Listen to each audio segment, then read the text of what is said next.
আসসালামু আলাইকুম। শুধুমাত্র একটি আলু দিয়ে এত সুন্দর এবং মজাদার এই পটেটো বলগুলো তৈরি করে দেখাবো। এগুলো কিন্তু খেতে অনেক বেশি মজার হয়। ছোট থেকে বড় সবাই অনেক বেশি পছন্দ করে। বিকালের নাস্তা হিসেবে কিন্তু দারুণ একটি নাস্তা, আর ঝটপট বানিয়ে নেওয়া যায়। শুধুমাত্র 10 মিনিটেই বানিয়ে নিতে পারবেন। উপরটা ক্রিস্পি আর ভেতরটা আলু দিয়ে একদম সফট।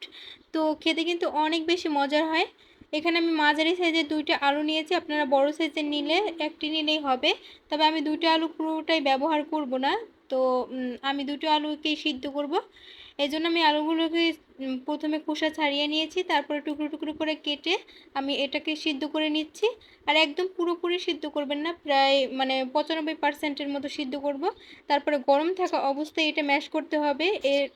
গরম থাকা অবস্থায় ম্যাশ করলে কি হয় যে এটা কোনো প্রকারের দলা দলা ভাব থাকবে না, আর কোনো আলুতে কোনো পানি ছাড়বে না। অবশ্যই কিন্তু এটা গরম গরম থাকা অবস্থায় এটা ম্যাশ করবেন। তো ম্যাশ করা হয়ে গেলে আমি কিছুক্ষণ রেখে দিচ্ছি এটা একটু ঠান্ডা হওয়ার জন্য। তারপর এখানে একটা ম্যাগি মশলা দিয়ে দিলাম। ম্যাগি মশলা না থাকলে আমার মতো এভাবে নুডলসের মশলা দিতে পারেন। আমি এখানে নুডলসের মশলাটা ব্যবহার করছি। তারপরে দিয়ে দিলাম একটু ধনিয়া পাতা কুচি। তো এটা অপশনাল, কেউ না চাইলে নাও দিতে পারেন। এটা দিলে ফ্লেভারটাও ভালো আসে আর দেখতেও ভালো লাগে, সেজন্য দিলাম।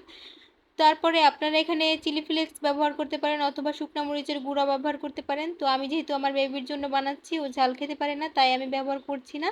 আপনারা চাইলে ঝাল দিয়ে বানাতে পারেন। এখানে আমি কর্নফ্লাওয়ার দিয়ে দিলাম 2 চা চামচ উঁচু উঁচু করে। এবারে মেখে নিব। তো কর্নফ্লাওয়ারটা প্রয়োজন হলে পরে আবারও দিব। এখন আপাতত এটুক দিয়ে মেখে নিচ্ছি। আর স্বাদ মতো দিয়ে দিচ্ছি লবণ।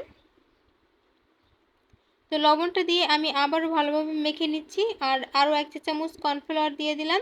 আর আপনারা এখানে কর্নফ্লাওয়ারের পরিবর্তে চালের গুঁড়াটা ব্যবহার করতে পারেন, কিন্তু আটা বা ময়দা দেওয়া যাবে না। আটা বা ময়দা দিলে এটা কিন্তু ক্রিস্পি হবে না।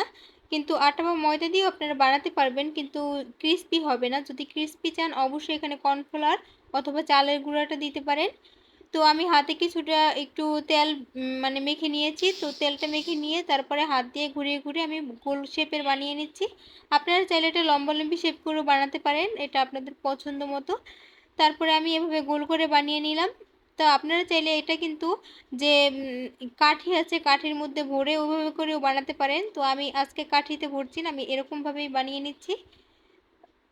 এই তো আমি এভাবে করে হাত দিয়ে ঘুরিয়ে ঘুরিয়ে সবগুলোকে বানিয়ে নেব।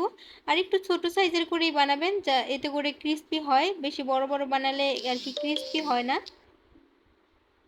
তো এই পর্যায়ে কিছুটা তেল আমি মিডিয়াম আঁচে গরম করে নিয়েছি, তারপরে দিয়ে দিলাম। আর প্রথমে চুলার আঁচটা মিডিয়ামে রাখতে হবে, তারপরে চুলার আঁচটা একদম কমিয়ে তারপরে আমি পুরো একদম লাল লাল করে ভেজে নিব।